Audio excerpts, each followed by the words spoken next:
Hello, everyone, and thank you very much for joining today's show.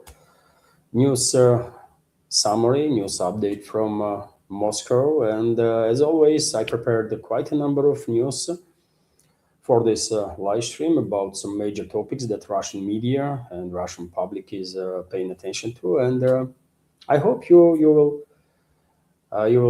like the video. You'll find it informative, interesting, useful. And in that case, if it's not too difficult, please click that like button. And after the stream, if you can leave any comment, dear friends, anything, just tell me hello. Algorithm allegedly loves more likes and more comments under the video. And I'm gonna stay in the comment section after the live stream for about an hour. And if you will have any question about any topic, I'll try my best to be informative in my response. I try to react literally on every comment, right? Because unfortunately, there are not that many comments under my videos, maybe 20, 30. If it's 100 and plus, then maybe, yeah, it will be difficult to respond to all. But when it's just a dozen or two, it's doable for sure. So if you can help me with that, and let me also remind you, dear friends, that this media project is completely subscriber funded. That is, uh, which means only exists as long as I have community support. And in case you actually like my work, uh, like real talk, real emotions, then well, please consider to support this channel, this project. You can do it through several means. You can subscribe to my Patreon page or page on Boosty, where I have a lot of extra content, actually over 500 videos, and on daily basis, early in the morning by Moscow time, I'm publishing first my updates there on Patreon and Boosty, and some short clips from those updates on YouTube and Rumble also. And dear friends, if you can check out my channels every now and then, because most likely you will never receive a notification, although I have on daily basis updates. So that will be also helpful. Links in case you want to support my work. Links are under this video in description box and in the pinned comment. And subscription on Patreon, for example, monthly subscription starts from $5. And you might think, well, it's not much or not gonna help her this channel any way, shape, or form. But you can choose your level of support if you like to there. And by the way, $5 may not sound much, but if 100 new members will join our community on Patreon and subscribe, that will be big deal. Honestly, big deal for me. I never said that I'm rich or something like that, so it does makes difference. Okay, dear friends, that's being said. Let's go through some news. As I said, I try my best to prepare interesting update for you. A lot is going on, and let's start with. I'll make this window smaller. So let's start with the good news, which is that according to a number of sources, Russian armed forces liberated two settlements in the DPR in past 12 to 24 hours. These settlements are Nikolai Polye and Raskoshnaye. Let me show you on the map, dear friends, location of this settlement. So it's a DPR on the southern western side from Konstantinovka, former major stronghold of Kiev regime and its NATO backers in the DPR. But nowadays, Konstantinovka, you know, dear friends, is fully liberated by Russian forces. And this is the location of these small villages. You can see on your screen, maybe like 2-3 dozen of buildings in Raskoshne, and also no any bigger village. This is another one, or not much bigger village, this Nikolai Polye. But right now, this is obviously important progress of the Russian armed forces, because Russian troops basically are right opposite of Drushkovka now. Because if you take a look at the map, From this settlement, there is literally nothing, with the exception of fields, until Drushkovka, which is also another major stronghold of a Kiev regime in this part of the PR, and basically part of Kramatorsk-Slaviansk agglomeration, or last major fortified area that Kiev regime and its NATO backers are holding. Here, after Russian troops will take control over this last major defense line, Slaviansk, Kramatorsk, Drushkovka, after that, basically, there is no fortified areas left, literally none. And this particular fortified area in the DPR was built since 2014. So it's quite something, but I have no doubts Russian militaries will establish control over this area, and maybe much faster than anybody expects. When it comes to overall situation on the battlefield, dear friends, let's do a little summary. In the Kherson direction, there is no much activity at this point. Local skirmishes from two banks of the Dnieper River. On the left bank, there is Russian positions. On the right bank, Kiev regime's positions and positions of NATO mercenaries. Although lately, dear friends, due to significant activization of enemy attacks in direction of Kherson, Zaporozhye, Crimea, rumors are circulating that maybe Kiev regime will try to launch sectoral scale offensive operations, either in the Kherson direction, in direction of Kherson region, which will then require a landing operation. And I'm a bit skeptical that Kiev regime actually is able to launch sectoral scale offensive. Small operation maybe, but sectoral scale offensive, no, I don't think so. Some commentators on the internet are going as far as to claim that Kiev regime is preparing large scale amphibious operation to establish control over the Crimea, which is total nonsense, by the way, absolute nonsense. Neither Kiev regime, neither their NATO backers together gonna be able to conquer the Crimea. Just not happening, impossible. Small skirmishes, some PR operation maybe, but small landing operation maybe, right? But these landing troops will be rapidly eliminated by Russian militaries, and that is that, right? Well, the regime will get its videos, but from either tactical or strategical standpoint, nothing will change whatsoever. But what is also a possibility that Kiev regime might try to establish control or conduct a landing operation on this part of this tiny peninsula, on this land bridge that connects Crimea with the mainland Russia, basically. And if you see this red line, dear friends, is a border between Kherson region and Nikolaev region, right? And it is theoretically possible, given this constant attempts of Kiev regime to gain some PR victories, it is well possible that Kiev regime might try to conduct landing operation on this tiny peninsula here, and then claim that they liberated Nikolaev region. Maybe they will do this, right?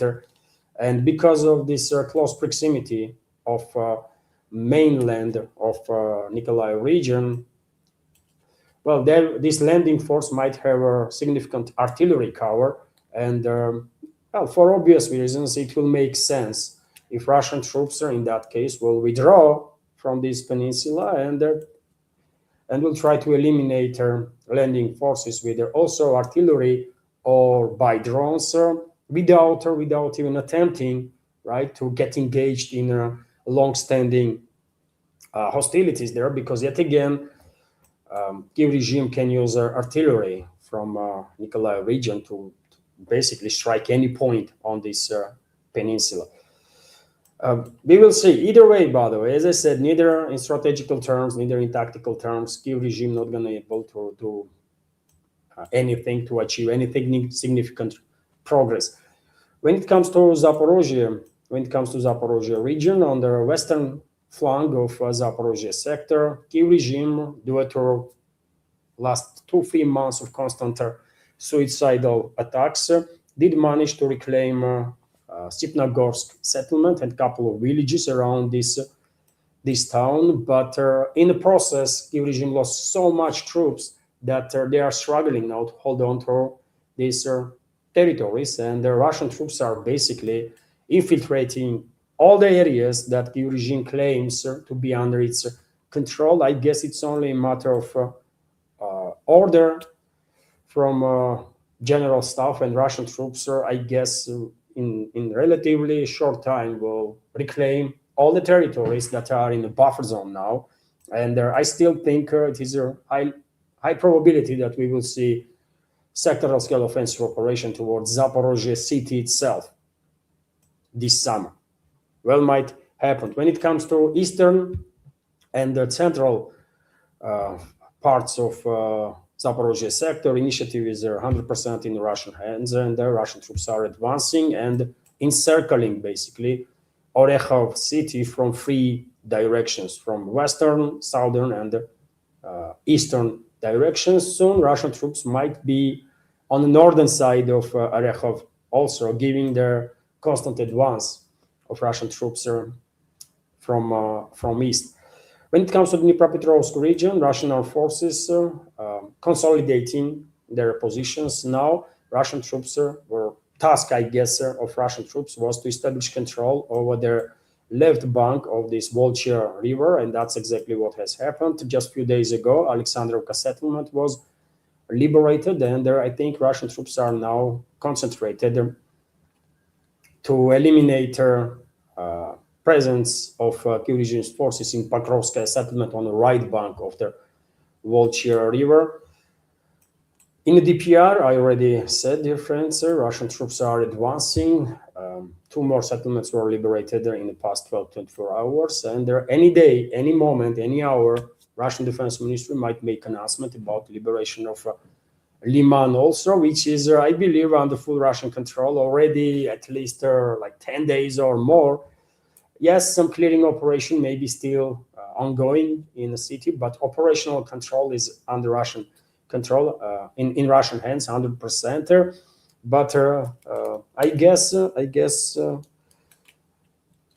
for whatever reason, I guess Russian Defense Ministry decided, or political leadership decided, to hold on to this announcement, not to make this announcement for the time being.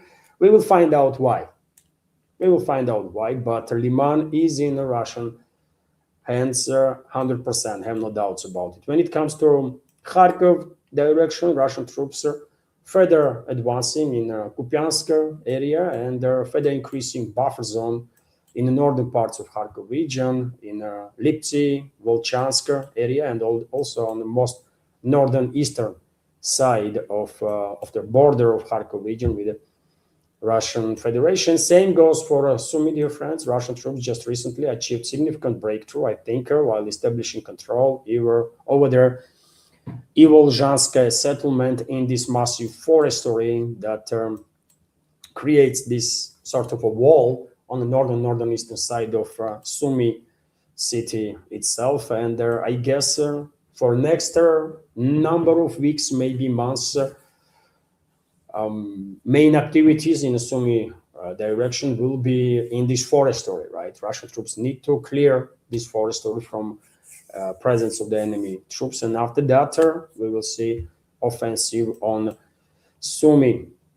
In Chernigov direction, not much is happening as of now. Dear friends, the regime evacuated a significant number of settlements, civilians from dozens of settlements in the most northern part of Chernigov region, and there are speculations are on internet that either Kiev regime is planning to conduct an incursion into the Russian Bryansk region or into Belarus in the Gomel direction, for example, or the regime removed civilians from the place to use properties of civilians to fortify the area because expectations are that Russian troops might actually launch offensive in the Chernigov direction. Either way, this summer probably we will find out what is going on. So that's a short summary about situation on the line of contact. Of course, if you want to learn some more details about it, military channels are providing great deal of information on that. Also, we have this information that Russian forces struck railway locomotives transporting Ukrainian armed forces weapons. This happened in Dnipropetrovsk region and also in Kharkov region. And let me show you a video, dear friends. This is not the first time Russian armed forces deploying this new generation of drones to eliminate military capabilities of Kiev regime when it comes to transportation through railway. And let's watch this video here. Look at the quality of the picture, dear friends. This is a new generation of Geran drones. And well, what can I say? It is clear that Russia already has its own alternative to American Starlink, for sure.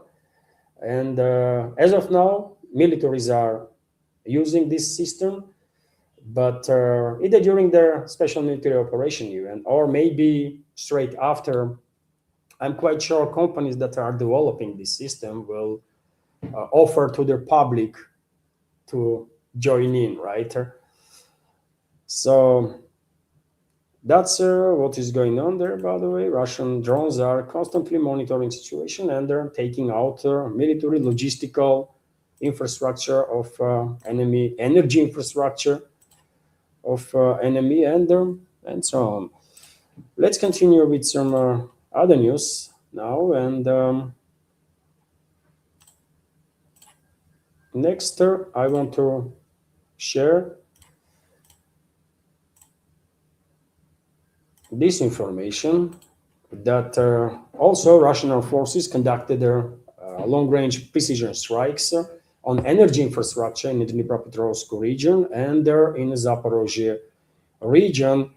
One of the directions that Russian militaries are quite active lately is, of course, gas stations. Clearly, Russian troops want to distract logistics of Kiev regime as much as possible, and Kiev regime's representatives were complaining that just in past 3-4 weeks, Russian militaries destroyed 200 plus gas stations, which is quite a lot, isn't it? Which is quite a lot, and the Kiev regime is definitely facing some difficulties when it comes to refueling their military equipment.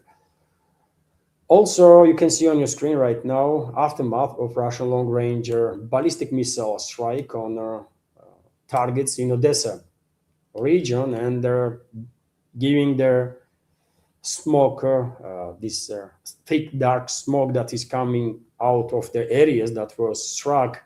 Yeah, I guess strike was successful, isn't it? And this is happening on daily basis, dear friends. Of course, I know world media, world community, and people even here in Russia are more focused on these Russian strikes when there is a large-scale attacks, right? But well, even if there is no large-scale strikes, right? If there is hundreds of drones were not used or dozens of missiles, every day, every night, Russian militaries are eliminating military capabilities of enemy on regular basis. That was all positive news for Russia and Russian supporters. But unfortunately, you know how life goes, isn't it? There is some stuff that is good, and there is some stuff that is unfortunate and negative. And well, unfortunately, yesterday, number of sources, including Kirill Fyodorov, Vayna Istoria Oruzhye channel, pro-Russian patriotic channel, by the way, reported that, well, first time Russian Su-35 fighter jet was lost in most likely in air-to-air combat. It is reported that three enemy aircrafts, including F-16, MiG-29s and F-16, basically ambushed Russian Su-35. Enemy fighter jets were guided by Patriot system, Patriot radar, and well, things happened. Things happened, and one of the missiles that these enemy fighter jets launched towards Su-35 did reach their plane, and the pilot ejected, and he's alive. That's most important. Russian pilot is alive. Of course, he will recover from the stress that he went through due to ejection, and soon he will go back to his duties. Unfortunate incident, of course, but well, Kirill Fyodorov, dear friends, is a public figure here in Russia, very well known figure in Russian military. He has a lot of contacts there, including with Russian pilots. And if he is reporting that unfortunately Su-35 was lost, then there is no reasons to doubt this information. But yet again, this is a high-intensity war. Things happen.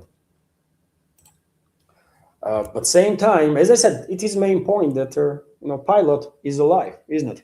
Pilot is alive. Planes can be built again, and well, today it so happened that exactly today we have an update that United Aircraft Corporation, part of Rostec, has manufactured and delivered to Russian Aerospace Forces new batch of Su-30 SM-2 multi-role fighter jets and Su-34 fighter bombers. So good addition to Russian Air Force there, for sure.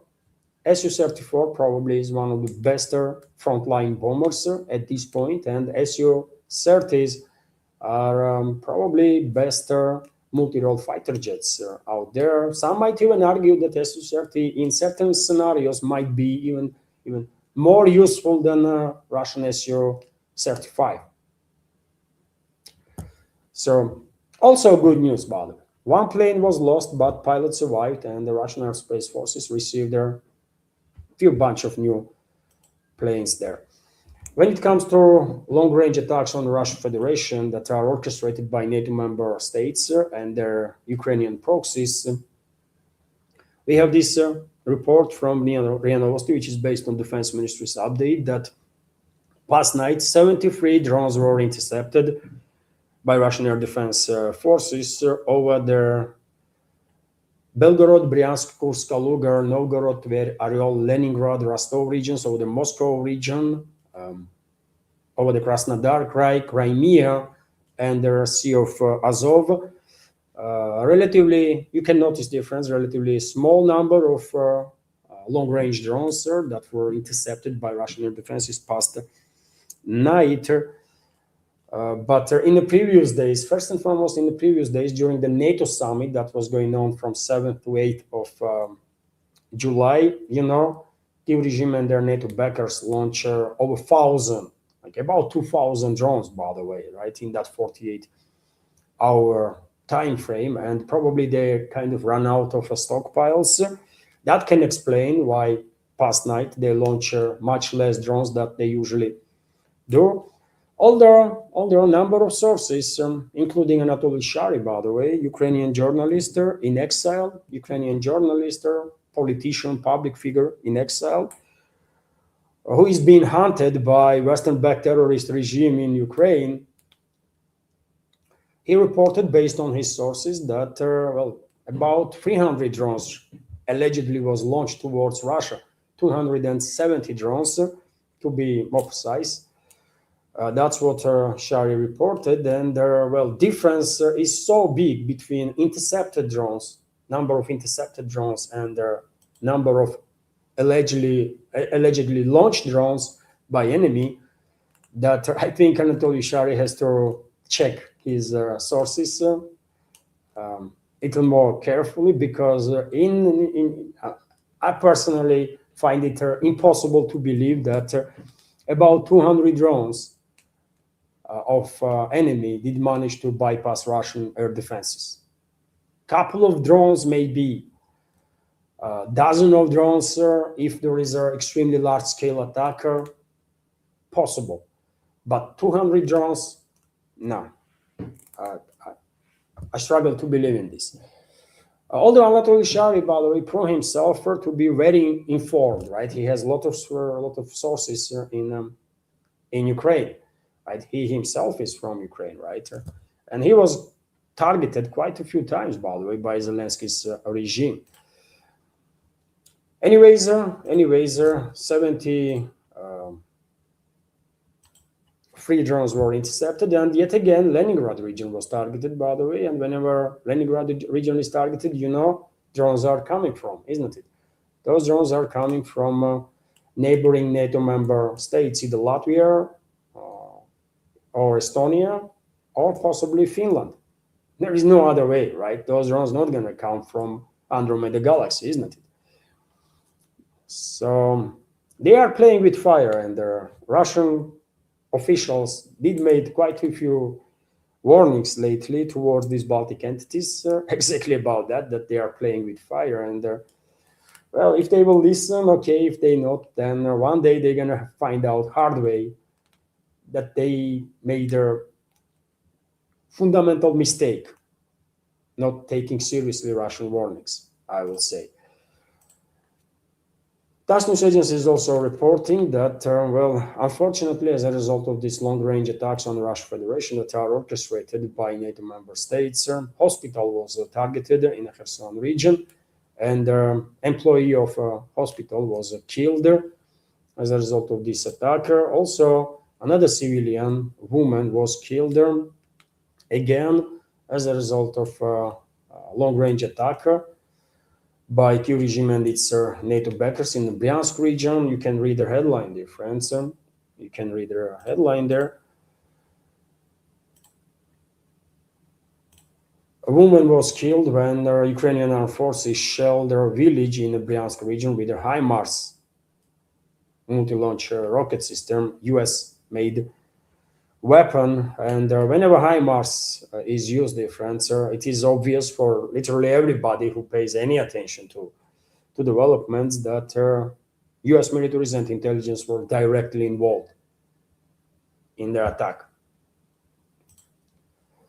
RIA Novosti is also reporting that also civilian was killed during the drone attack in Jankoy, which is Crimea. Last night, the Republic was again subjected to an enemy drone attack. Unfortunately, one person was killed.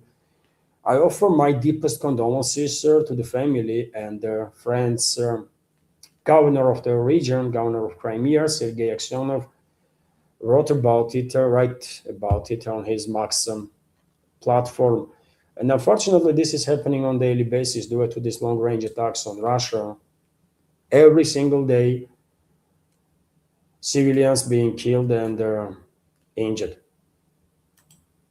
When it comes to Crimea, you know, dear friends, there is a very difficult situation in the peninsula, on the peninsula, due to, again, long-range attacks that NATO countries are orchestrating. Peninsula is somewhat cut off from mainland Russia. Logistics are significantly disrupted, and there is fuel shortages, energy shortages, and well, in past several days, dear friends, Kyiv regime and its NATO backers shift their focus a bit on Azov Sea that is used to supply Crimea with all necessary goods. And according to reports past night, Kyiv regime once again targeted commercial vessels, civilian vessels in Azov Sea.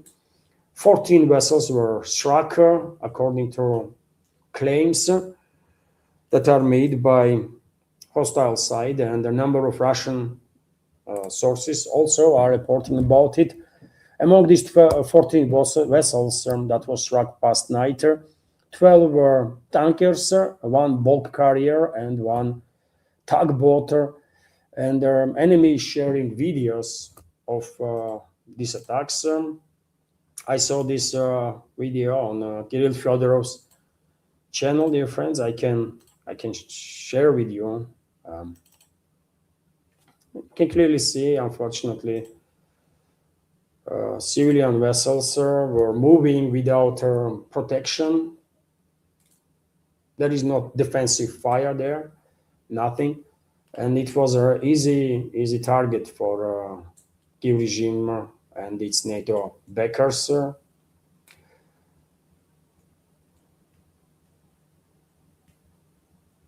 I'm not military expert, so therefore I don't really have a strong opinion. Should there be some military vessels there to protect these commercial, these tankers and their other commercial vessels? Maybe these vessels themselves should be equipped with some defensive weaponry or something.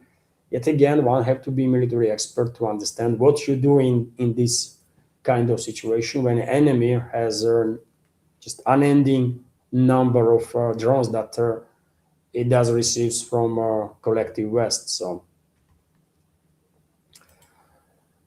yeah, unfortunate situation there. Of course, this will further deteriorate overall uh, crisis that Crimea is facing.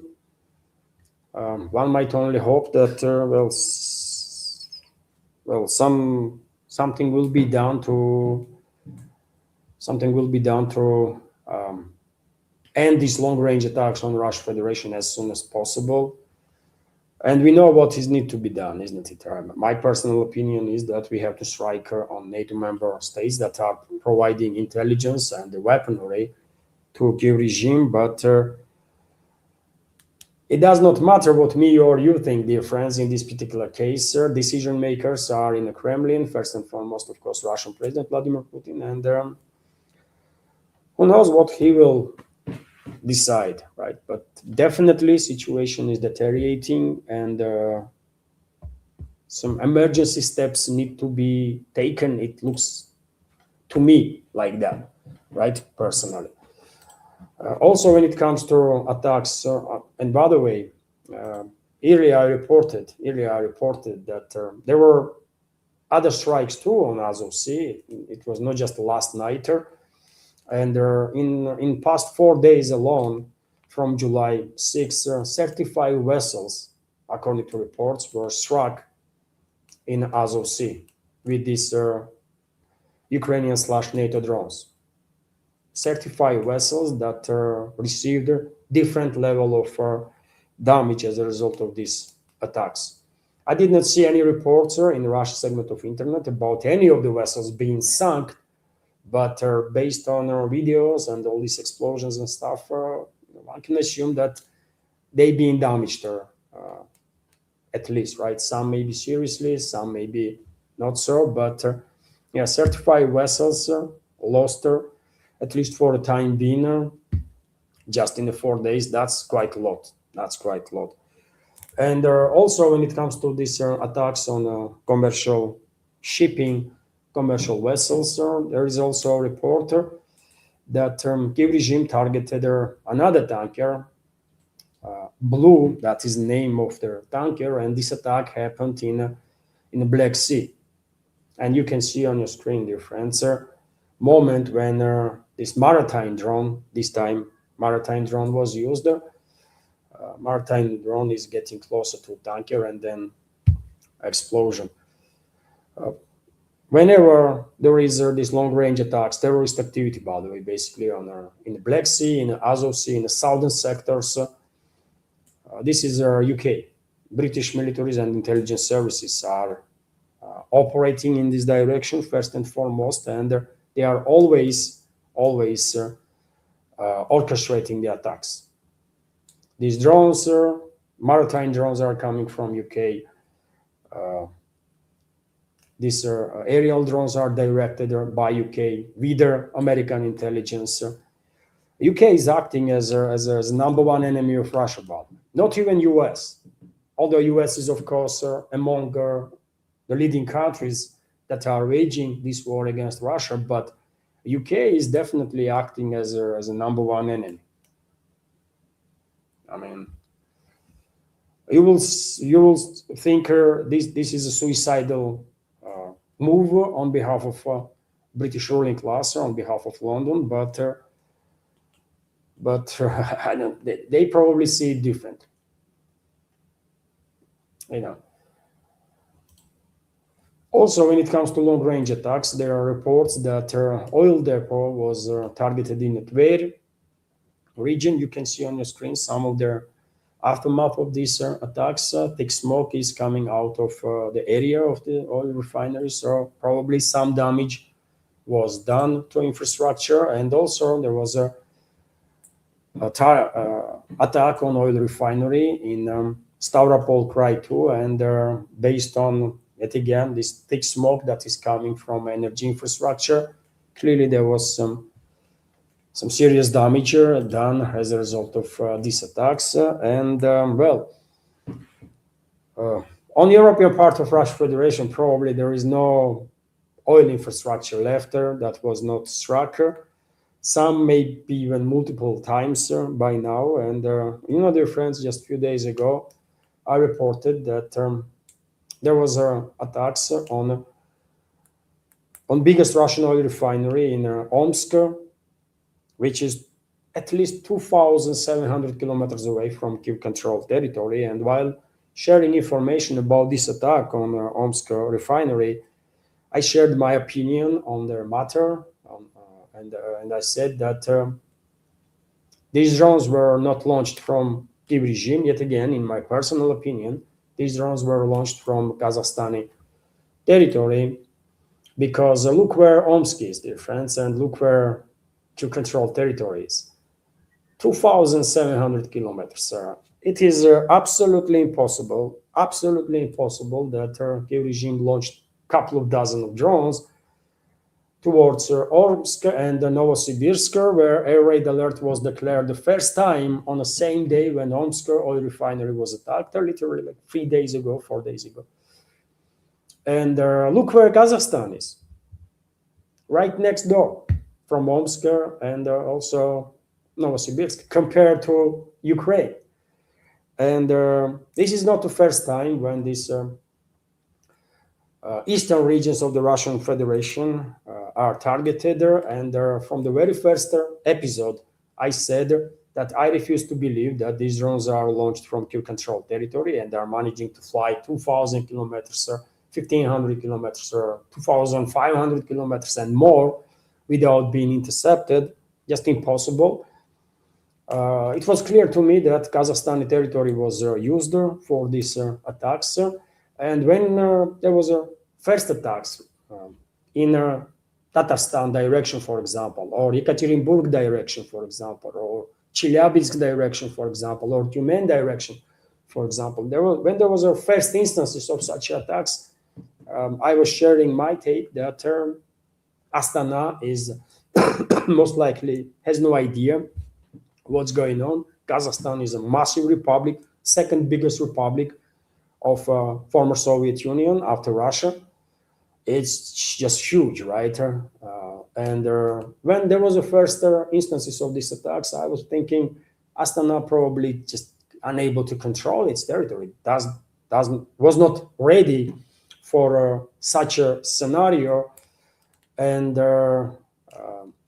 they will try something, right, to secure their own territory. But unfortunately, these attacks are happening again and again and again. And when dozens of times these kind of attacks are taking place, obviously it is becoming clear that Astana definitely knows what's going on and refuses to take any actions, because the influence of London and Washington on Kazakhstani leadership is just absolutely enormous. Level of infiltration of Kazakhstan by UK, by US secret services, and all sorts of other organizations and their institutions is just tremendous. Nothing to be said about level of infiltration of Kazakhstan by Turkish secret services and so on, that are basically operating in Central Asia as British proxies. So I think I think my assumption, my conclusion that Kazakhstan is used for attacks on eastern regions of the Russian Federation is spot on, 100% correct. I think Azerbaijan might also be used to smuggle parts of drones or explosive materials to Kazakhstan, where somewhere one or maybe even several assembly lines probably being built for these drones. And also, we should not discount the probability that British and American embassies also are smuggling in possibly some explosives, some even drone parts, maybe, right? As a diplomatic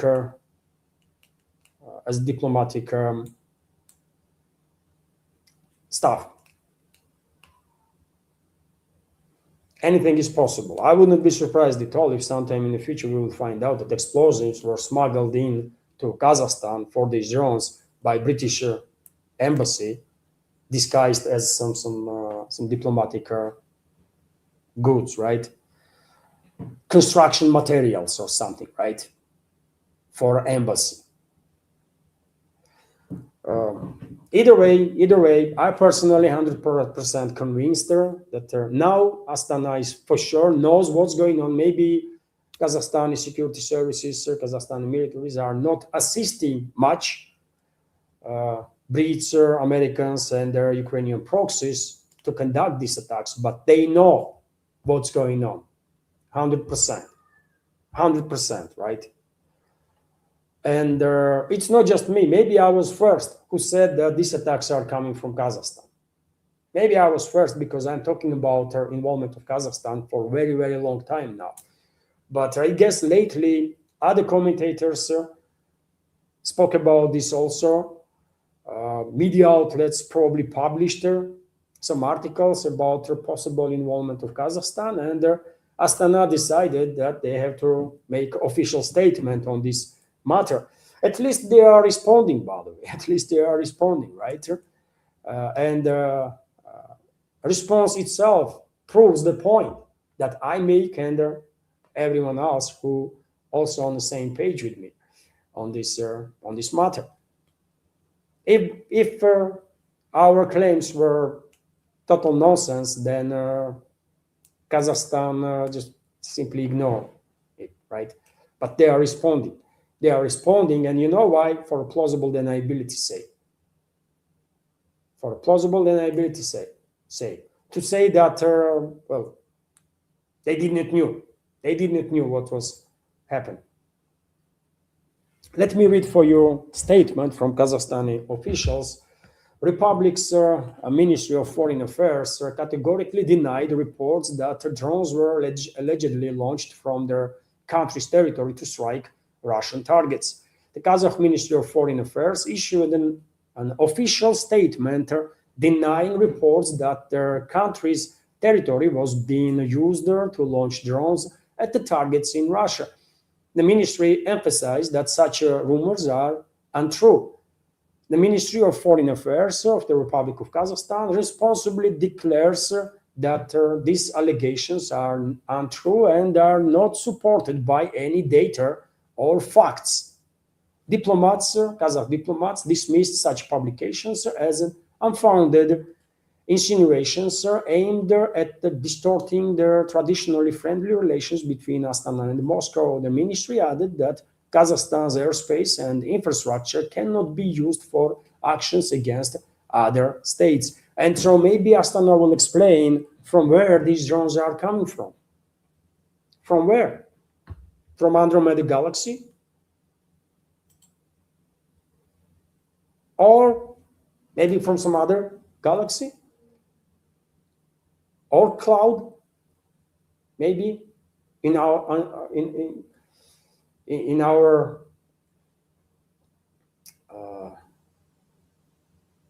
galaxy itself? From where these drones are coming? Of course, those drones are coming from Kazakhstan, of course, and Kazakhstani leadership there, Kazakhstani diplomats are saying that there is no data to support that supports these claims. Well, dear friends, when this information broke that biggest Russian oil refinery was targeted in Omsk,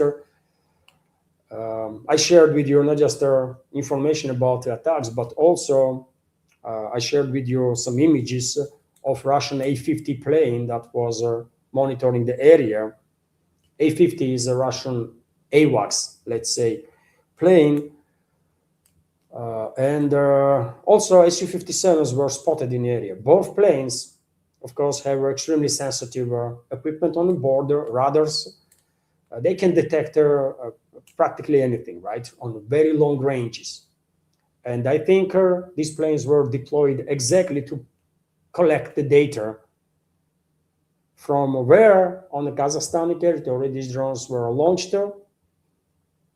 and which route in Kazakhstani airspace these drones took to reach Omsk, to reach Novosibirsk, and on the same day there was a report that drones were flying towards Tyumen too. And soon, as I already mentioned in my previous updates, soon I think Moscow will produce these evidences to Kazakhstani side, probably during the talks behind the closed doors, because I don't think Moscow is that keen to escalate with Astana. But if behind the closed door negotiations will not resolve the issue, and Kazakhstan will not agree to compensate for all the damages that was done to Russia as a result of their territory being used for attacks, and if Kazakhstani side will refuse to actually shut down their territory and their airspace for hostile activity of British, American secret services and militaries and their Ukrainian proxies, in that case, Moscow might move this topic into public field also, so that everybody will know, not just in Russia or in Kazakhstan, but all world will know that Moscow has reasons to be upset, and data will be provided.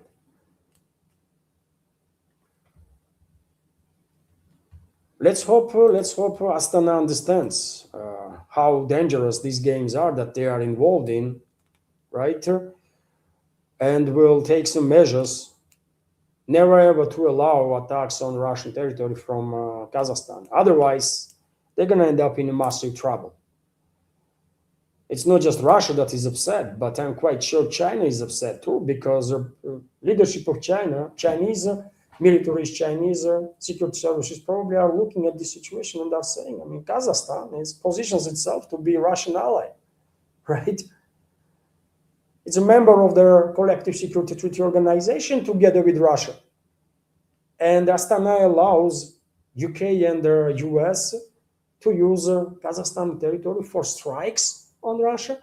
Can you imagine what they will do to infiltrate China and harm China then? And Kazakhstan has a massive border with China too. So I'm telling you, Astana is in trouble. They have to do something about this situation, and very fast, until they make angry people that they should avoid confrontation with. Anyways, let's continue with some other news, dear friends. And well, the Russian president had a meeting with their government officials yesterday, with the governors and so on. And topic of discussion was this situation with their energy crisis, with logistics, fuel supplies, and so on. Decisions to support Crimea and southern Russia with the fuel should be made now, not later, Putin stated during this video link, basically. That's the way how he was engaged with these officials. He also went to say that their opponents are trying to create a narrow situation in Russia, in Russian society. While commenting on the situation, he also called for quick decisions on subsidizing fuel purchases. And dear friends, Russia is going to become one of the maybe not biggest, but big importers of the fuel for sustainable, for some time, right? Because so many Russian oil refineries are being targeted and they're damaged, right? And so Putin is calling for subsidies for fuel purchases so that there will be no tremendous price increases for the people. He instructed to quickly deploy their capabilities of a small and medium-sized businesses for the production of petroleum products. This is actually a good call there. Looks like Moscow decided to move towards smaller refineries that will be spread all over the Russia, right, and will serve local demands. Makes sense for sure. He also went to say that fuel difficulties are temporary and are related, among other things, to the opponents' attempts to disrupt the holiday seasons. What can I say, man? When Putin calls civilian bureaucrats, civilian officials from his government to take necessary steps to protect basically national interests and interests of the public, I wonder how he personally justifies for himself that he is not telling the same to Russian militaries and security services to restore deterrent. I mean, why he is not saying to Russian security services and militaries to restore deterrent with the collective West? Because only way we can deal with these long-range attacks is to restore deterrent with the collective West. This is a literally only way, right? There is no other way, by the way. These drones and missiles that are launched against Russia are mostly, not all of them, but mostly are produced in NATO member states, in US, in Canada, in Europe, right? So what these civilian officials that Putin told and called to make quick decisions and stuff, what these civilian officials gonna do, man? Well, they send dozens of vessels to supply Crimea, right, through Azov Sea. And what happened to those vessels? What happened to those vessels? Just in past 4 days, 35 vessels were struck. So I don't know what's going on there, by the way, in the Kremlin. Either Putin is extremely, extremely poorly informed there, or I don't know. I don't know, man, because only way, if he actually wants to deal with the situation, then he have to greenlight Russian militaries and security services to restore deterrent with the collective West, to push them out of this war, and by doing so, actually fast track the special military operation.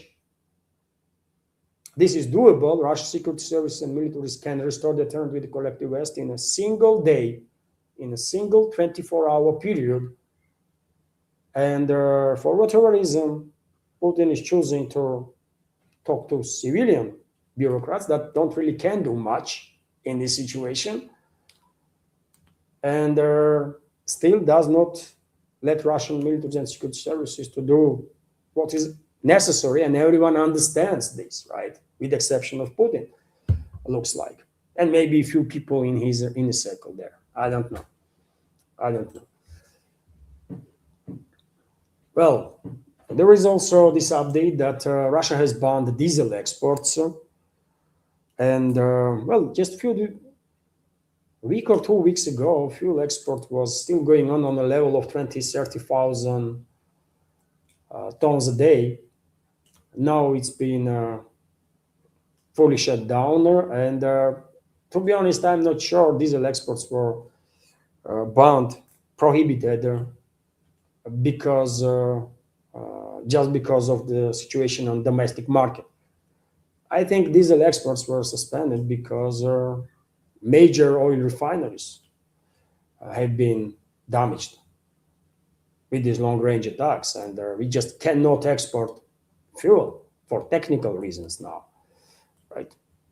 Maybe soon we will start import fuel from neighboring countries or something, from India, by the way, right? We will sell to India oil, and oil exports still on quite high levels, by the way, right?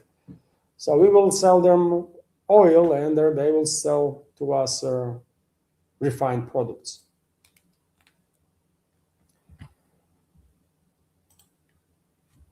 And because of this overall situation, dear friends, in Russia that are related to these long-range attacks, yesterday on the sidelines of NATO summit in Ankara, Marco Rubio and Trump basically were quite happily bragging about, right, this achievement that they have now.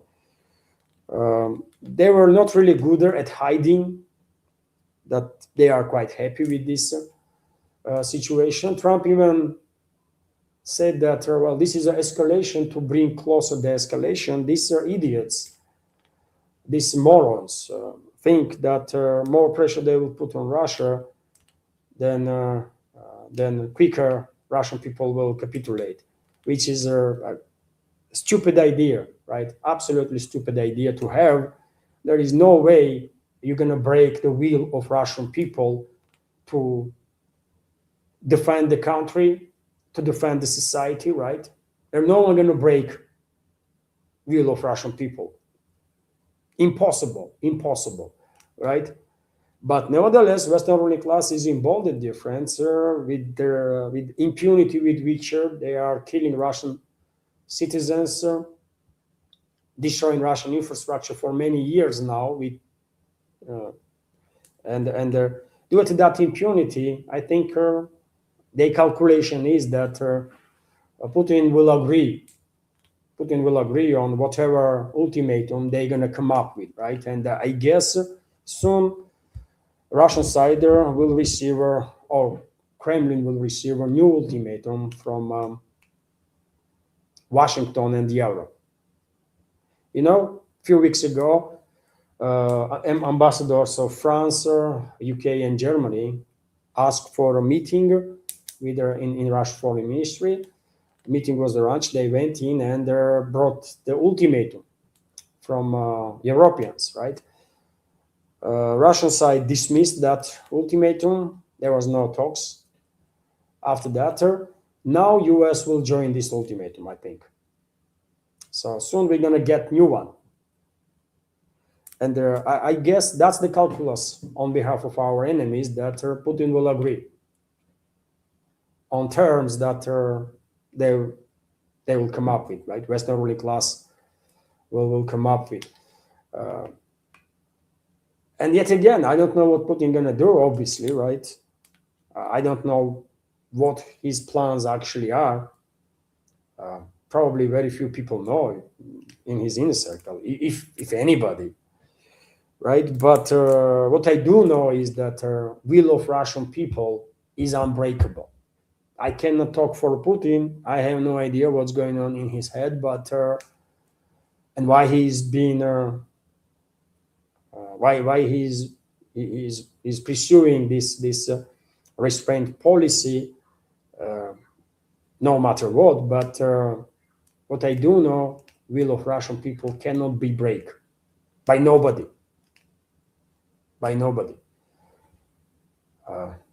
That's for sure. And I can give you a short video of this, a little short conversation on the sidelines of NATO when Rubio and Trump spoke about these long-range attacks on Russia. The ability of Ukraine to reach deep inside of Russia and conduct strikes. I think that's one of the dynamics that's changed in this war over the last few months, and that is that Russians are finding it more difficult to defend their own airspace. And what we hope that means is that it's going to create the space now to negotiate the end of this war. It's an escalation, but it's also an escalation that can help lead to an end. And, Mr. President. So you see their attitude, by the way. You see their attitude. They think they're gonna force Russia to basically capitulate or to agree on terms of ultimatum that they will come up with. And yet again, I don't know what Russian President Putin gonna do. Maybe he will agree on whatever terms Washington, I mean U.S. and Europe will come up with, but people will disagree. People will disagree, by the way, and as I have said many times before, this war, this war that West is waging against Russia, will only truly end when Russian troops will be on the border with the Western Ukraine. If we just if we do this thought experiment, right, and if we say, well, maybe Putin wants to avoid a larger, wider escalation, and he will therefore agree on a political solution that West will propose. That will be a temporary measure. Of course, that will be a temporary measure. He is a Russian president. This is he is in a position to make a call on such a level. But no one should think either in Europe or in the US that they have won, because Putin not going to be a Russian president forever, and Russian people will not stop fighting, right? And as I said, one way or another, but this war will only end when Russian troops will be on the border with Western Ukraine, and when all their NATO member states that were engaged and still are engaged in the mass killing of the Russian people will pay the heavy price. Only then this war will actually end. That's how it is. Anything from now and that point is just a temporary steps, for sure. Let's continue with some other news, and well, Peskov made some comments, by the way, about this morning about some relevant topics, and let me give you some of his statements. Kremlin views Trump's statements about Kiev's strikes deep into Russia not an escalation, but as misconceptions of the U.S. leadership. Dmitry Peskov, press spokesman of the Russian president, said, "Attitude, man. This is so. Everything is wrong in attitude that Putin and his inner circle have towards the Western ruling class, isn't it? Everything is wrong. Trump is and Rubio are laughing and mocking Russia there, and basically indirectly are saying that, well, these long-range strikes are giving us upper hand, and soon we're going to give them an ultimatum and they have to agree." That's their attitude, right? That's what Trump and Rubio are demonstrating there. Then that's the take of the collective West. And Peskov is saying that statements about these long-range attacks are not an escalation. Okay, okay. How are you going to comment this, man? He also went to say that Trump was clearly busy yesterday and did not call Vladimir Putin, but the Russian president is always happy to talk. And that's the issue, by the way. That's exactly the issue that Russia is dealing with, that Russian president is very happy to talk to enemies of Russian people and waste time instead of eliminating those enemies, right? That's exactly the problem. But not for Peskov, clearly not for Putin.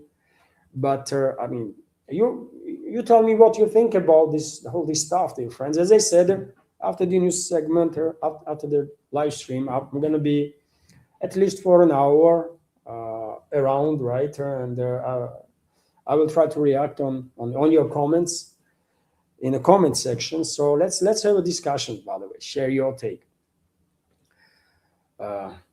Peskov also went to say that President of Russia and the US have established a constructive dialogue. Okay, the more Kiev attacks Russia, the wider the buffer zone on their border will be, and the longer the special military operation will last. He also said Trump's statements about the possible closure of Ukrainian airspace is new. No one has discussed this topic before. And yes, Trump spoke about no-fly zone over there, Ukraine, by the way. I mean, that's how emboldened they are. That's how emboldened they are. And Peskov is saying that, well, this is not an escalation. This is not an escalation. I wonder what Putin and Peskov will consider escalation. If US and France and UK will drop nuclear weapons on Russia, like 10, 20, 100,000 nuclear weapons, will these people think that, well, that's escalation? Or how many Russian civilians NATO countries have to kill so that Russian president and his inner circle will consider that to be escalation? Like 5,000, 10,000, 100,000, 500,000, million.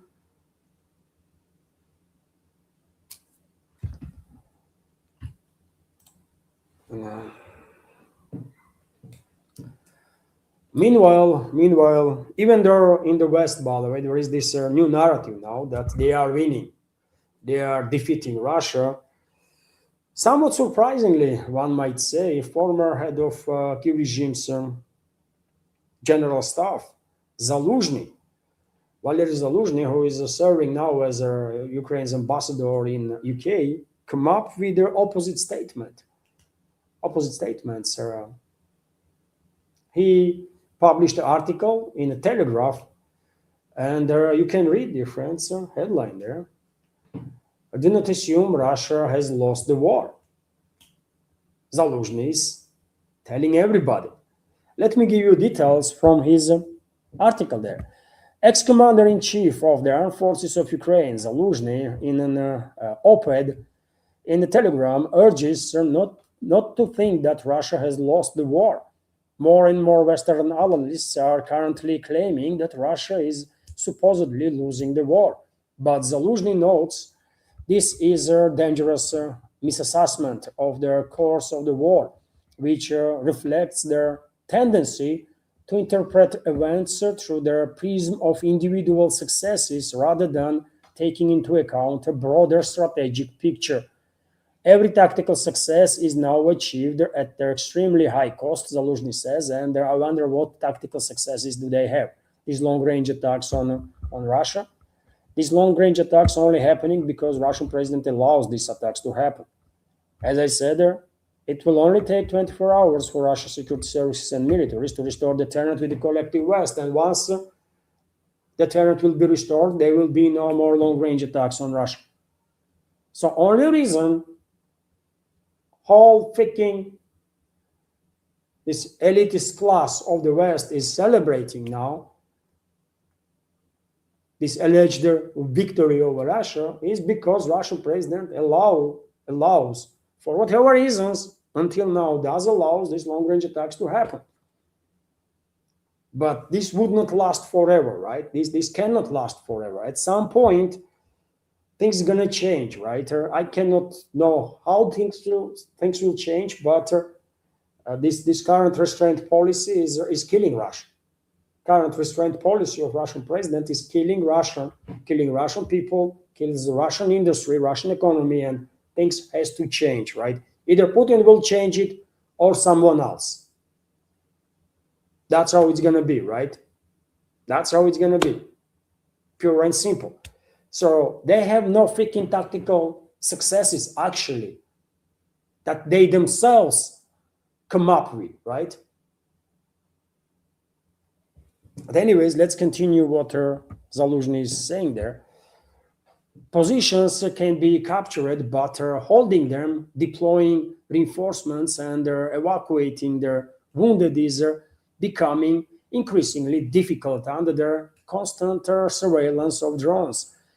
Success is no longer measured in kilometers, but in meters, and often the cost of these meters is disproportionate to their strategic value. So okay, at least Zaluzhny is acknowledging that on the battlefield there they are losing. They have no success, right? Only direction, dear friends, as I already mentioned many times, right? Only direction where, as a result of this constant suicidal attacks, where the regime had some temporary success, is the western flank of Zaporozhye sector, right, in Stepnogorsk area, basically.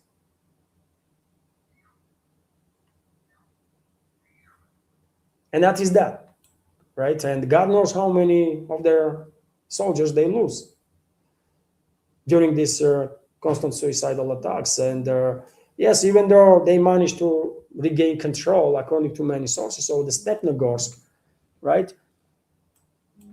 Question is, will they be able to hold on to this territory? And Zaluzhny himself is questioning the capabilities of Kiev regime's forces to hold on to territories because of the lack of manpower. Correct? And this is only direction when where the regime might say that they at least reclaim some territory. They try to come up with their offensive in Gulay-Poli direction. They try to come up with the offensive in northeastern part of Zaporozhye sector 2, and on the border with the Dnipropetrovsk region, where Russian troops are, as you can see here, created quite a massive bridgehead, by the way, at this point. But they fail. They fail miserably, right? And they are failing in western part, in Stepnogorsk area also, because what is actually happening is that Russian troops are luring into traps these suicidal squads that Kiev regime is sending, right? And once Kiev regime's forces will finally run out of steam, that is it. And Russian troops just will move forward and eliminate these small groups of resistance that they will see, because there is only small groups due to extreme lack of manpower the Kiev regime is facing. You know? So on the ground, Kiev regime cannot really talk about any even tactical successes. And Western elites are happy and they're extremely confident only because of these long-range attacks on the Russian Federation, and they think they actually turn the tide, which is not true. They are causing some inconvenience for Russian people. They do, of course. They do cause some inconvenience to Russian people, but if they think they're going to break a will of Russian people to, yet again, defend the country and defend their own society, and Western elites are even more stupid than I was thinking about them until now, right? But nevertheless, it is interesting, isn't it, that it's Zaluzhny that is trying to bring some sense into these idiots in the West that are marching now with these talking points that, well, we are winning and Russia is losing. What idiots, man. What idiots. And also Zaluzhny, by the way, is trying to act serious because, he has presidential ambitions, right? So he wants to be seen as adequate. That's another reason also why he's saying some stuff that at least partially makes some sense, unlike all the others, right, in the West and in the Kiev regime that are only saying some insanity, right? Also interesting information, by the way, about some statements that Czech President Petr Pavel made, who warned the Kiev regime that they only have 2 months to end their war. And when I see this information, I start thinking to myself, 2 months? What Petr Pavel, president of Czech Republic, knows that we don't? He definitely knows more than we do because of the access to classified information, but what exactly? And why he's this specific that Kiev regime only has 2 months?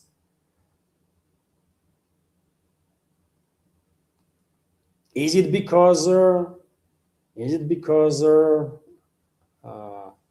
late autumn, early winter, US will get engaged again in a war in the Middle East with Iran, and European countries probably too, and the regime will be left on its own mostly. Is this the reason why Peter Pavel is saying so, or something else is happening there? I give you a quarter. Ukraine has 2 months to put an end to the war.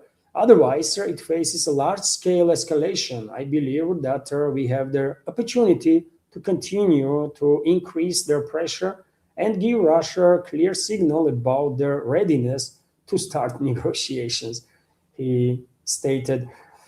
Yet again, dear friends, I don't know what's going on there, what Peter Pavel is talking about.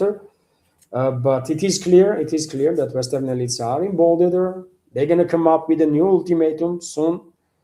Maybe Trump himself will deliver to Putin ultimatum when they will have a phone conversation. And Trump himself says, isn't it, before NATO summit, that he plans to talk to Zelensky, and then he will have a conversation with Putin. So maybe he will deliver this new ultimatum during that phone conversation.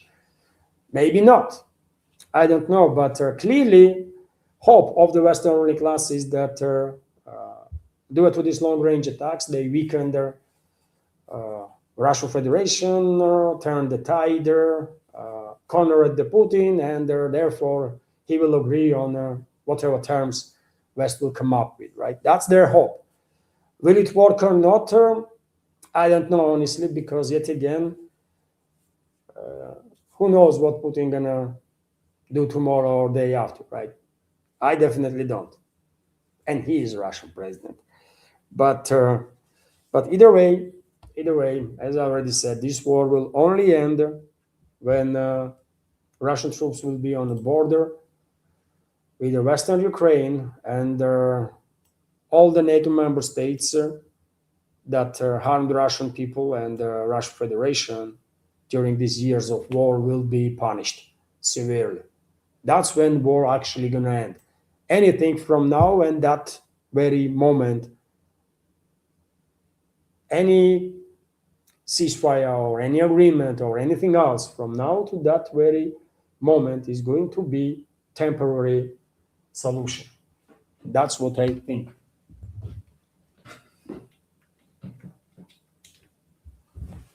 Okay, this other notebook almost I forget to charge it, so it almost went out. Dear friends, before I continue, I hope you liked the video as of this moment. Hopefully, program is interesting and informative, and hopefully my opinions, when I share my opinions, are also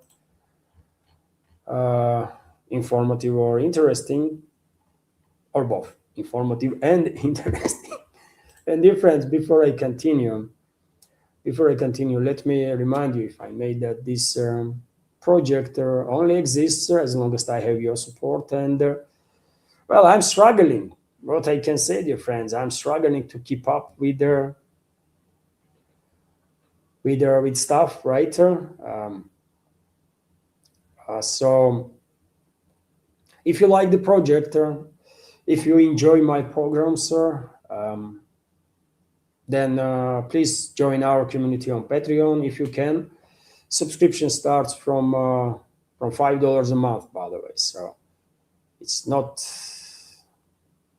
just like a cup of coffee, right? So if I deserve 1 cup of coffee a month for making these programs, then please join our community on Patreon.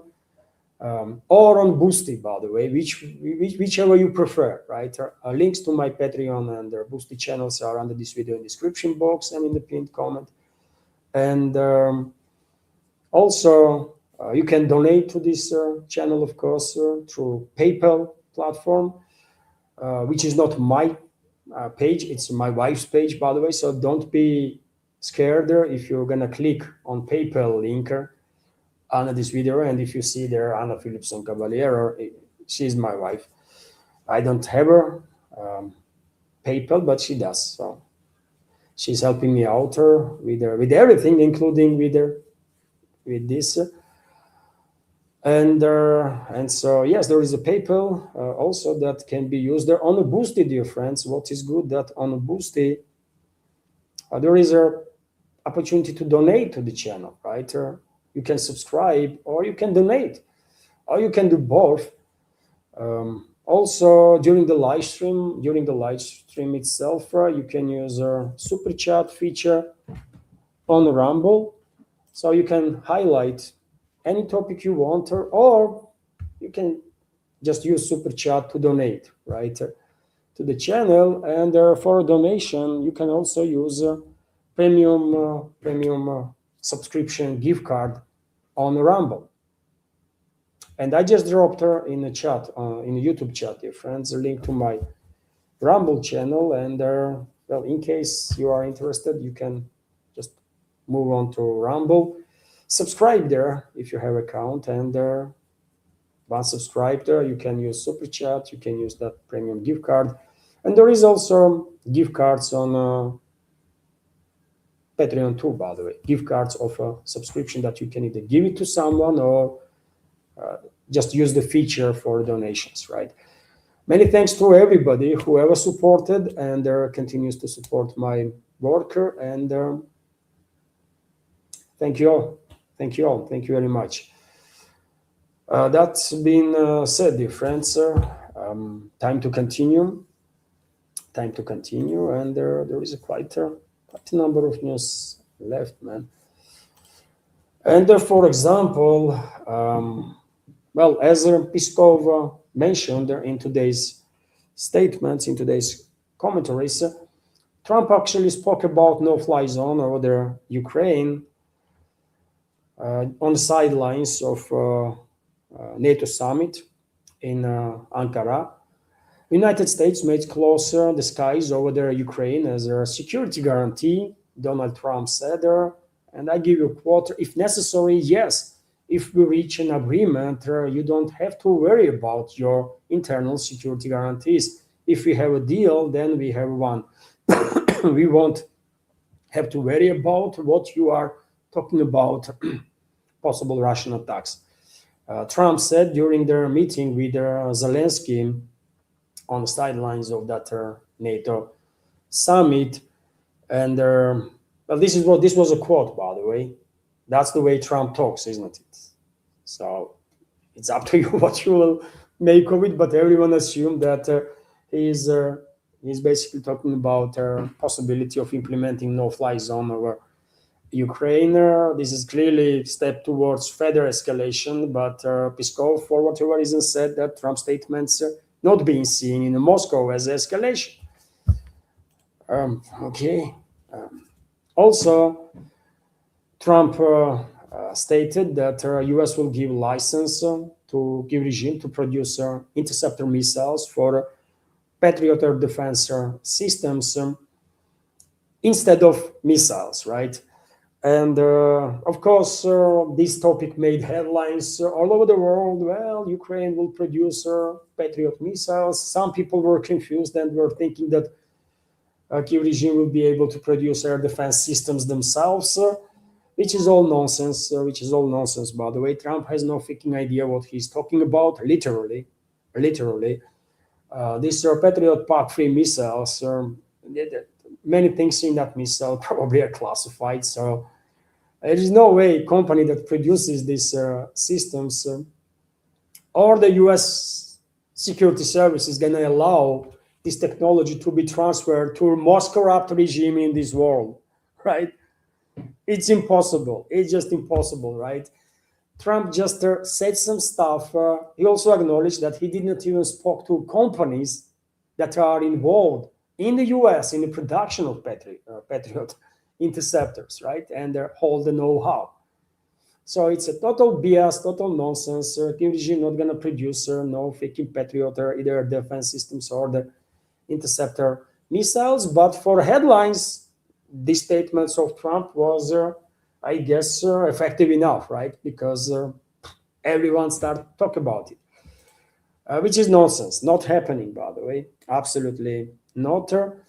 Zelensky also went to say that, well, it's not just a promise of licensed production of interceptor missiles, but he said that he'd been promised of PAC-free interceptors too. He did not specify who promised him these PAC-free interceptor missiles, but he's saying that these new supplies will happen in a short time. Maybe true, maybe not. I mean, who knows, right? Who knows? And Bloomberg, Western propaganda outlet, went to dig in a bit more on this matter, and they also come up with the article that says for Kiev regime it will take years to actually produce Patriot missiles, and let me tell you, it's not gonna happen. It's just not gonna happen. Period.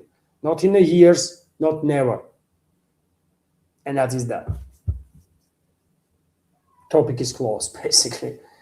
TASS news agency is also reporting about this final declaration of Ankara NATO summit. Let me give you details on that term. So the final declaration of a NATO summit in Ankara was unprecedentedly brief in the list. Their last quarter century, the text of their document was published on the blog's website. It consists of 6 points where areas where NATO summit declaration typically includes several dozen paragraphs across several pages. For the first time, their declaration also does not specify the date and the location of their next summit. We express our gratitude for their generous hospitality extended to us by Turkey. We look forward to our next meeting, text states, and that is that. No details where that next meeting gonna take place. Maybe it's gonna be secret, who knows. When it comes to text itself of this final declaration, right? On the topic of Russia, they said, NATO leaders state in the document that Russia possesses a long-term threat to their Euro-Atlantic community. It's the other way around. Actually, NATO-Atlantic so-called community is an existential threat for humanity itself, right? Not just for Russia, but for the whole world. And therefore, we all have to defend ourselves from this evil force that Western ruling classes and all their institutions that they control. But anyways, other pointer, to address the long-term threat Russia poses to Euro-Atlantic security and stability, as well as their ongoing threat of terrorism, allies are implementing their commitments they made at their Hague summit. Another point, we are firmly committed to collective defense under the Article 5 and to our transatlantic bond, and attack on one is an attack on all document states. And I guess this particular point was highlighted because, well, Western elites, Western ruling class do understand that pressure on the Russian president is rising internally, right?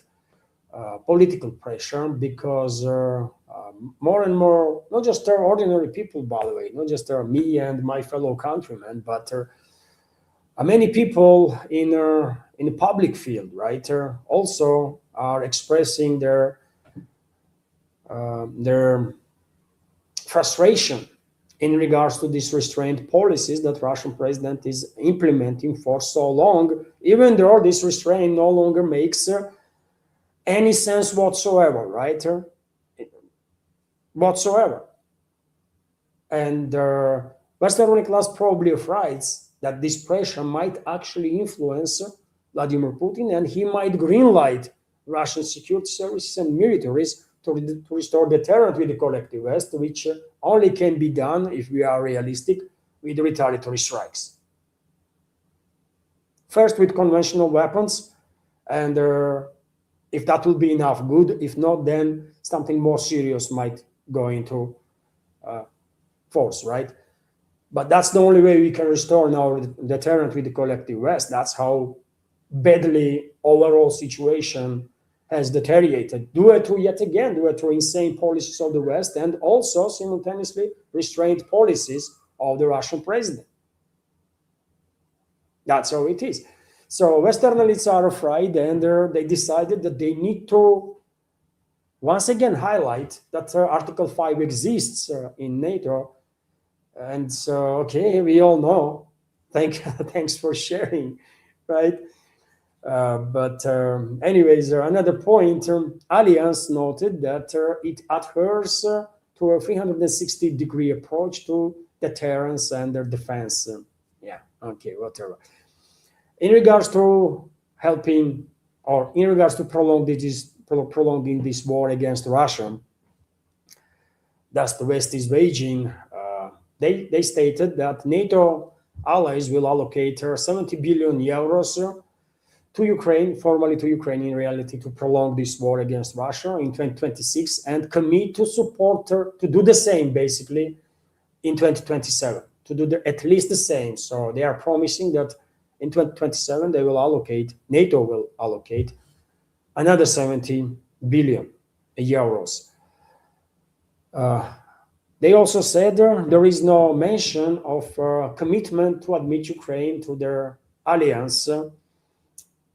This comes from TASS news agency that there was no mentioning in this final communique or whatever that freaking toilet paper was, declaration, that they're gonna bring in Ukraine. Okay, I mean, no one really believes.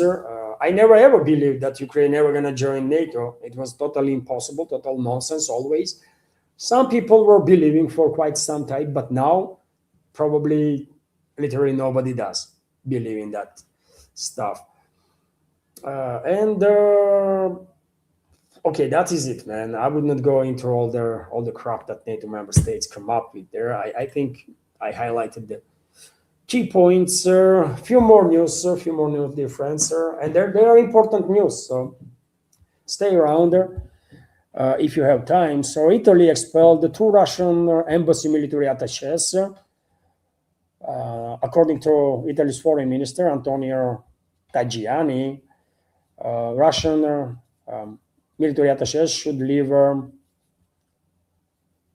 Italy in 3 days' time, and Russian foreign ministry already reacted on this and stated that countermeasures will be taken by Moscow too, and I guess Italian military attaches can pack up their bags.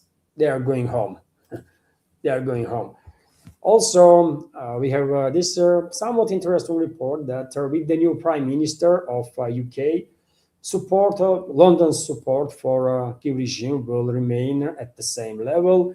Andy Burnham, their main candidate for the post of Prime Minister of the UK, stated that regarding Ukraine, he intends to continue the policy of his predecessor Keir Starmer, and of course he will. Does he even have a choice, by the way? Of course he does not. He is just a freaking puppet. He will do whatever he is told to do by British aristocracy, British ruling class.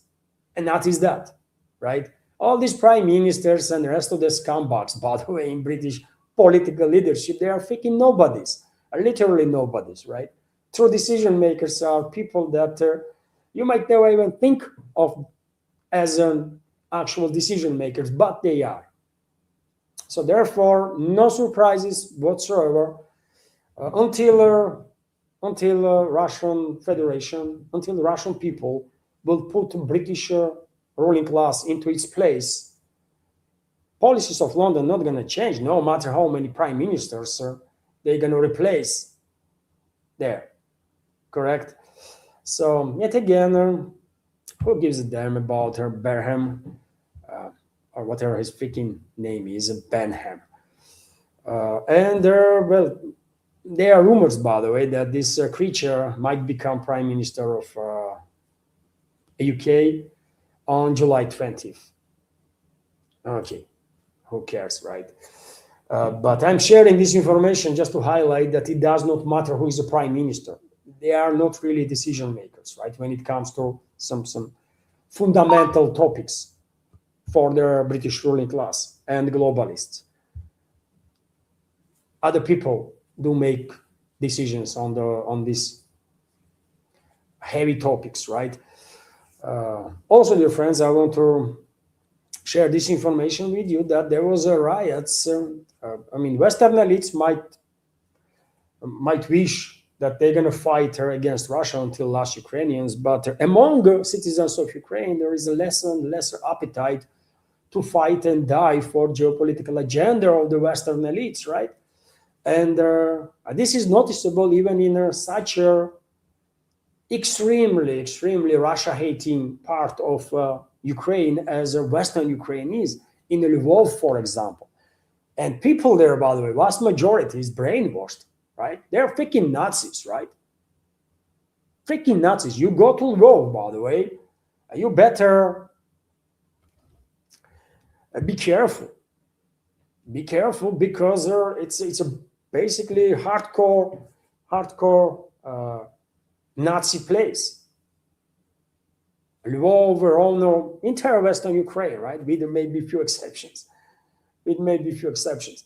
And even there, these brainwashed Nazis no longer want to die for Western geopolitical agenda, right? Because they want to live. They want to live. And yesterday, there was a situation when Kiev regimes or Zelensky's goons basically forcefully mobilized yet another individual who was 20-year-old, actually, according to reports. He was not even more than 23. He was a 20-year-old. And, well, locals start fighting the Zelensky's goons. Locals start fighting Zelensky's goons. They beat them up, destroy their vehicles, right? And I'm going to show you video. I'm going to show you video, dear friends, just to demonstrate the attitude, right? That even hardcore Ukrainian Nazis now have towards this war. So this is the video.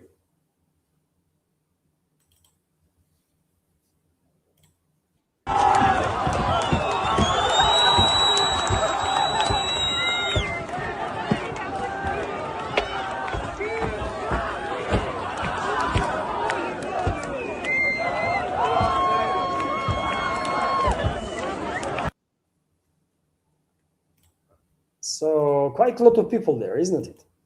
Quite a lot of people. And so if Ukrainian Nazis in Lvov don't want to fight and die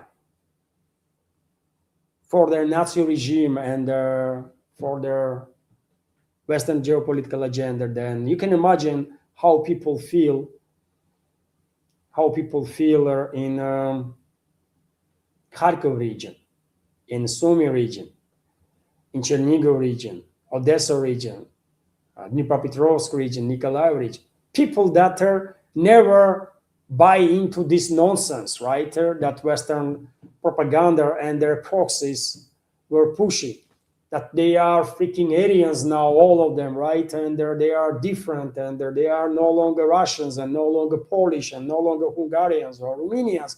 They are Ukrainians now, Aryans, true Aryans, by the way, right? And so, yes, that's what is going on there. That's what is going on there, by the way. Quite interesting. Quite interesting, isn't it? And so, let me check what else have I bookmarked, man. A lot was happening, isn't it? A lot was happening.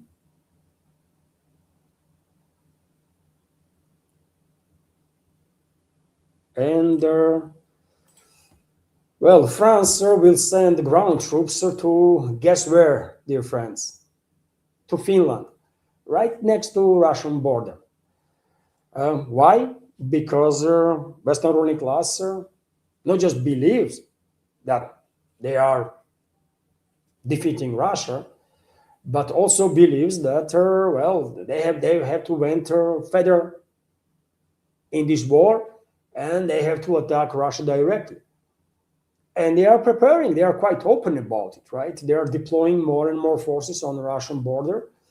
And France now has its presence on the south In Romania, big presence, right? And in the north, in Finland.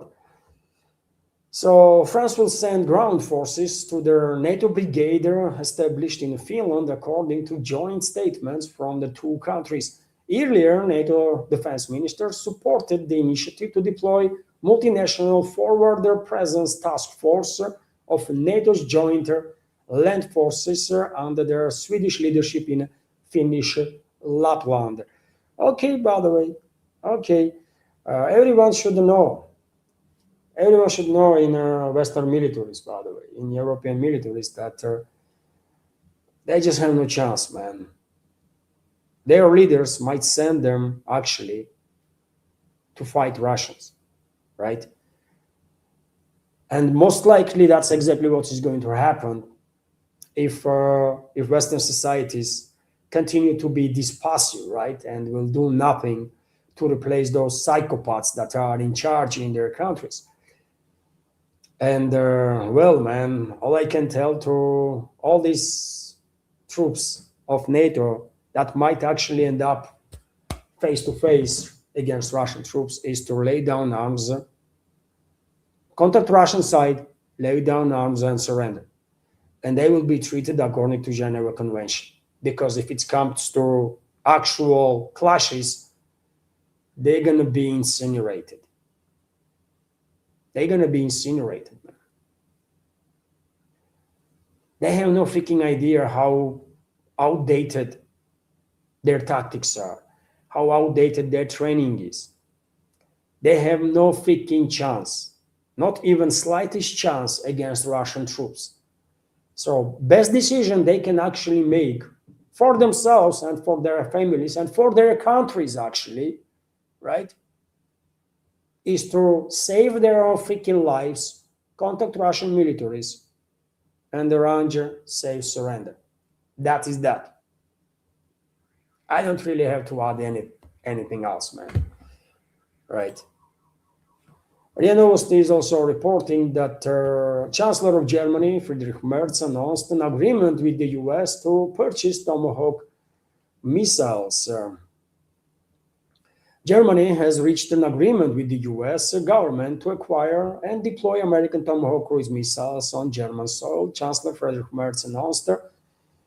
I give you a quote. We also agree with the American government on the sidelines of NATO summit in Ankara to acquire American Tomahawk missiles and deploy them in Germany. By doing so, we are closing a major strategic gap in our defense, and at the same time, we work to develop and deploy our own European systems in Europe, Merz said during the government statements to Bundestag. And I don't know how anybody can take seriously, man, this nonsense. That they have agreement that Americans will give them, I don't know, 10, 20, 100 Tomahawks in next 10 years. For God's sake, man, these idiots. How German people are allowing these idiots to be in a position of power, man. Right? True decision makers are globalists. Okay, we all understand that, right? But how come that societies in these Western countries, including in Germany, are so, how should I say it, man, so inactive or detached from their processes that they are allowing globalists to put in a position of power total freaking morons, honestly, and freaking imbeciles, man. It's a shame, man. It's a shame. Correct? And these idiots probably actually think that, well, they're going to receive Tomahawk missiles, 5 Tomahawk missiles in next 5 years. And, well, and they're going to do what exactly with these 5 freaking Tomahawks or 50 Tomahawks, man? Insanity, man. Total freaking insanity. With whom we are dealing, man. Unbelievable. Meanwhile, in the Middle East, dear friends, there was yet another exchange of fire between US and Iran. According to media reports, the US struck about 90 sites on Iran's territory, mostly southern Iran. including around Bushehr nuclear power plant. And during this attack, according to reports, dear friends, civilian infrastructure was damaged. Nothing to be said about attacks right next to nuclear power plant. How dangerous is that, right? And reckless and irresponsible. But well, we are talking about U.S. ruling class and U.S. militaries that's never actually that were never sane, to put it frankly, right? They were never sane anyways, right? With maybe a few exceptions here and there. Okay, I give you that. But mostly freaking insane, total freaking imbeciles, right? So what should one expect from these idiots, man? Iran, of course, retaliated. Iran retaliated on dozens of U.S. military assets in Kuwait and Bahrain, and also, according to reports, Iran launched missiles on U.S. assets in Jordan, in direction of Jordan. As of now, there is no detailed information about level of damage that was done as a result of this exchange of fire to either side. But what we know for sure is that there was casualties among civilians in Iran as a result of these U.S. attacks. Iran's foreign ministry accused U.S. of committing war crimes. That's exactly what they do. And as of this moment, by the way, as a result of past night attacks on Iran, 14 Iranian civilians were killed and 78 were injured. Yet another war crime committed by US. Yet another among hundreds, thousands, actually. Also, we have this report that Iran refuses to even start negotiations on its nuclear program until US recognizes Tehran's full control over the Strait of Hormuz. Information is coming from Reuters, and if anybody in the US or elsewhere were thinking that they're going to break the will of Iranian people to defend their country and their society, well, they all were wrong too. They're not going to break will of Iranian people to defend their country. Impossible. Although their friends, unfortunately, much more trouble and much more attacks and devastations are ahead of Iran and Iranian people because, unfortunately, I think it is absolutely inevitable that in several months from now, most likely towards end of autumn or early winter, Western ruling class will go for next phase of a war, large-scale war, which will include a ground invasion also. So, unfortunately, Iran and Middle East, in general, are in a will have no peace in sustainable, in foreseeable future. Unfortunately, but Western ruling class not gonna let them live in peace, man. No. Because it's a Western ruling class, evil force, and existential threat for humanity, as I have said many times before. Existential threat for everybody. And it does not matter you live in the Middle East, in Russia, in China, in Australia, in Germany, or Brazil, or Canada. Western ruling class is an enemy to all of us, and existential threat to all of us, to all of humanity. That's the truth, man. And this is basics, right? It should be understandable for everybody. But unfortunately, so many people are brainwashed that they will never ever see the reality.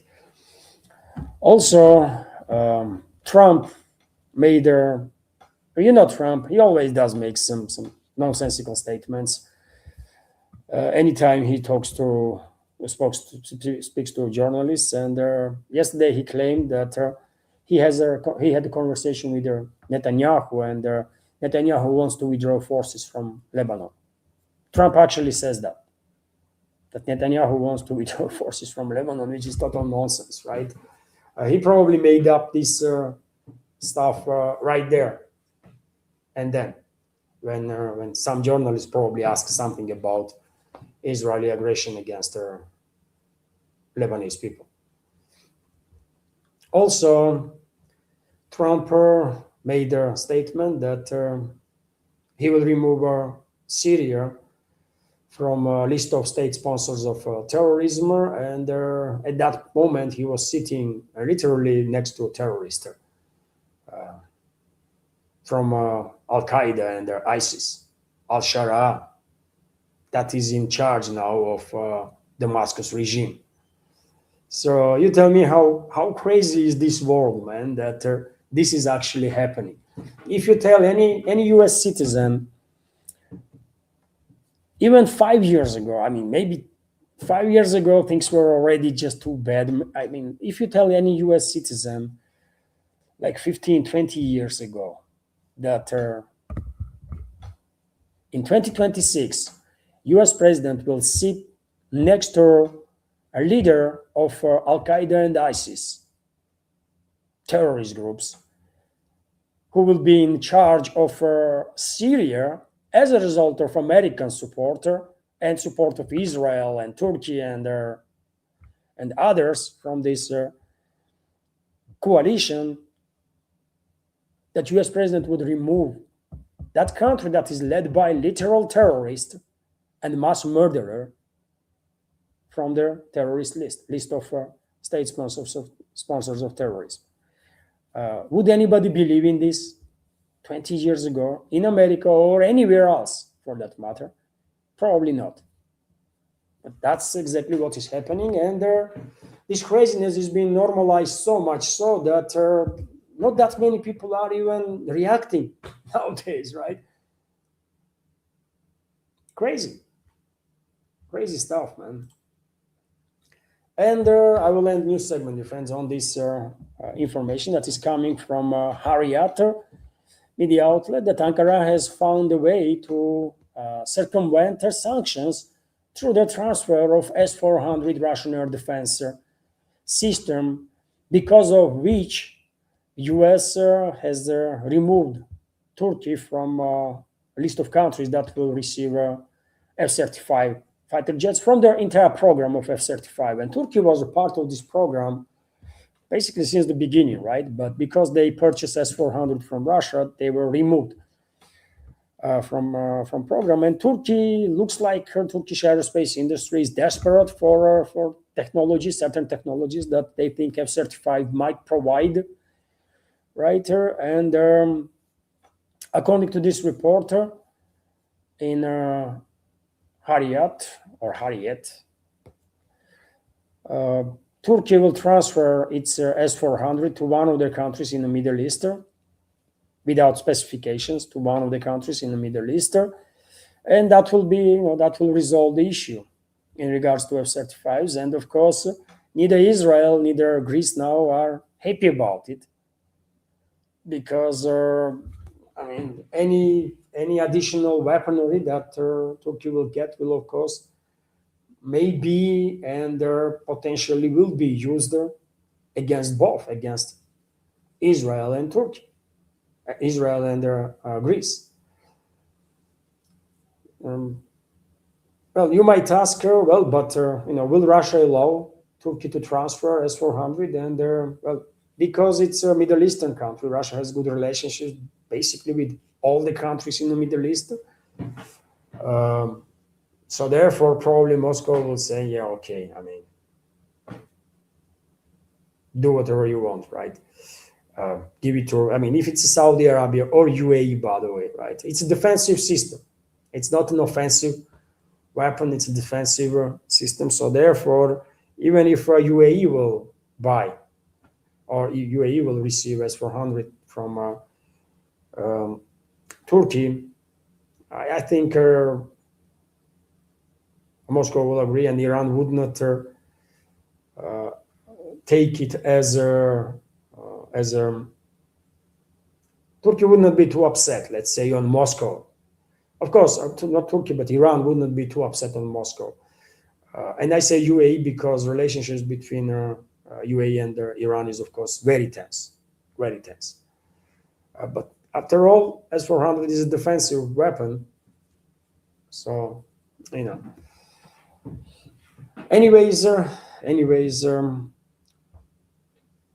one of their Middle Eastern countries will probably get S-400 air defense system, and Turkey will get F-35s.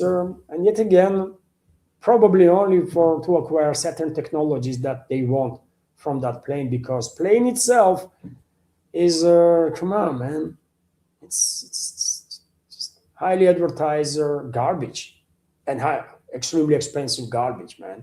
It's over complicated. It might have some unique features. Yes, I give them that.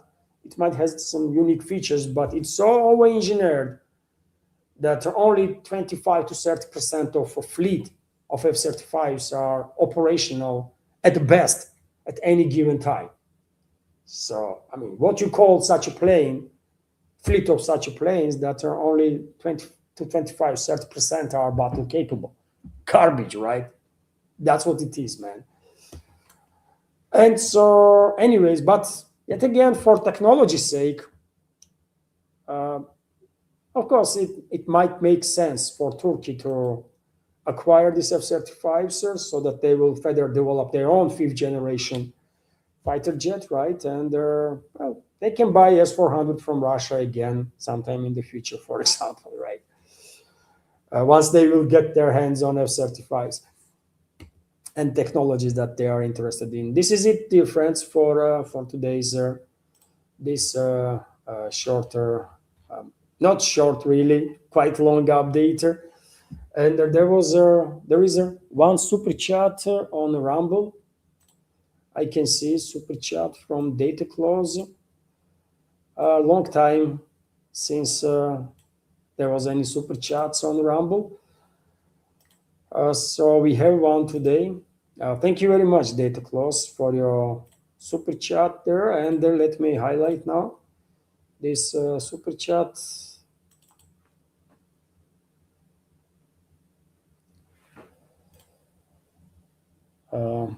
Once again, thank you very much, Data Clause, for your super chat and the $5 donation on Rumble. Data Clause is commenting. Thank you, Levan, for your very interesting report. Have a faith in Russia. It will surprise the world, whole world. Never underestimate Russians. Never. I have faith in Russia, by the way. I mean, let's distinguish. Let's distinguish, Putin and his inner circle and the Russian people and Russia, right? I might don't have a trust in Putin because I don't understand what he's doing. I just honestly don't understand what he's doing and why, right? But I never had any doubts either in Russia's capabilities or in the capabilities of Russian people. Never, right? It's exactly the opposite. I'm always saying that there is no circumstances that Western ruling class might break a will of Russian people to defend their own country and to defend their own society, right? No one should ever even dream about breaking the will of Russian people, man. It's not possible. Nazi Germany was unable to do it, by the way, while killing tens of millions of people, Soviet people, and mostly Russian people, right? So I'm on the same page there.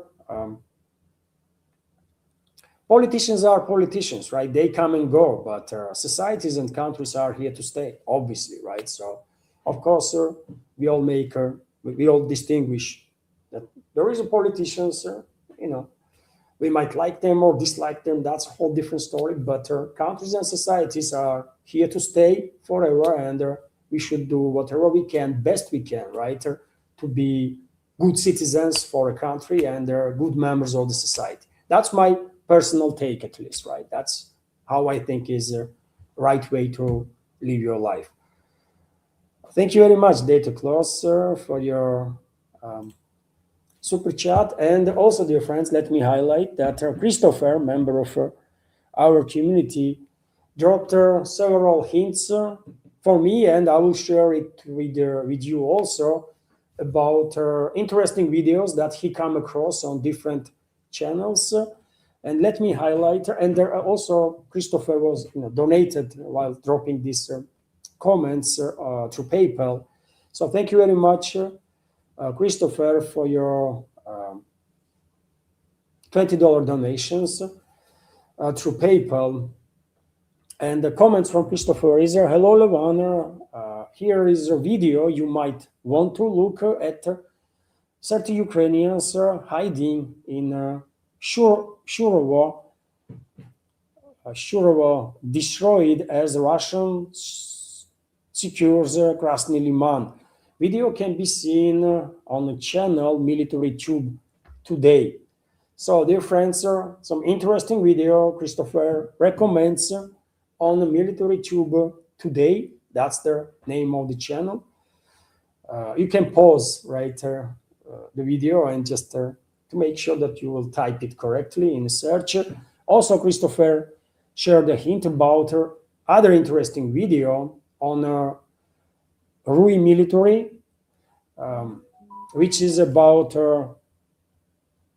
Russian FAB bomb strikes by Su-34 fighter bombers, frontline bombers on enemy positions. So channel with this video is Rui military. And also there is another interesting video which depicts also work of Su-34, which eliminates motorcycle convoy of Kiev regime's forces. And Christopher is warning that images are extremely graphic, so keep that in mind, dear friends. And channel is well, it's hard to read there, but let me check here. Channel is Murat San, Murat, then San, Murat San. So that's their channel value. Oh, yes. So thank you very much. Thank you very much, Christopher, for sharing with us this information about interesting content there and channels that are providing with this content. And thank you very much for your attention and support. Thank you, Christopher. And dear friends, during the live stream, there was no new members and no donations on Boosty to highlight her. Let me check her Patreon also. Well, unfortunately, no new members and on Patreon either. So this is it for now. Then once again, dear friends, if you like my work and if you can support, please consider to do so under this video in description box. So you will find all the links that you can use for support. This is it for now. Have a wonderful day, dear friends, and take care. Bye for now.